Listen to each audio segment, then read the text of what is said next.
ஜீ தமிழில் சரிகமப senior 6க்கான audition ஒவ்வொரு ஊர்லேயும் நடந்துக்கிட்டு இருக்கு.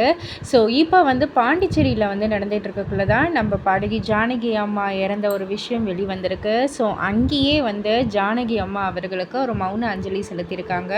ஜானகி அம்மாவுடைய புகைப்படம் வைத்து நம்ம ஸ்ரீனிவாசன் சாரும் அர்ச்சனா அவர்களும் இணைந்து அங்கே ஆடிஷனுக்கு வந்த மக்களோடு சேர்ந்து நம்ம ஜானகி அம்மாவுக்கு வந்து ஒரு மௌன அஞ்சலி செலுத்தியிருக்காங்க பூக்கள் தூவி.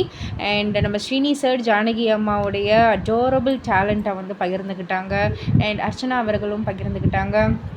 அண்ட் அங்கே இருந்த ஆடிஷனுக்கு வந்த பீப்புள்ஸ் எல்லாருமே வந்துட்டு ஜானகி அம்மாவுடைய பாடல் ஒன்றை வந்து பாடி அதை வந்து அழகாக அவங்களுக்கு ஒரு அஞ்சலி செலுத்தும் விதமாக வந்து பண்ணியிருந்தாங்க. ஸோ ஜானகி அம்மா கிட்டத்தட்ட பல்வேறு மொழிகளில் 48,000 பாடல்களுக்கு மேலே வந்து பாடியிருக்காங்க. And nightingale of South India அப்படின்ற ஒரு பேரும் வாங்கியிருக்காங்க. ஸோ ஜானகி அம்மாவுடைய இழப்பு இசைக்கு ஒரு மிகப்பெரிய இழப்பு அப்படின்னே வந்து சொல்லலாம். இதை பற்றி நீங்கள் என்ன நினைக்கிறீங்க, உங்களுடைய கருத்து என்ன அப்படின்றத கீழே உள்ள கமெண்ட் பாக்ஸில் குறிப்பிட்டு சொல்லுங்கள். மறக்காம சேனலில் சப்ஸ்கிரைப் பண்ணி பக்கத்தில் உள்ள பெல் ஐக்கானை கிளிக் பண்ணிவிடுங்க.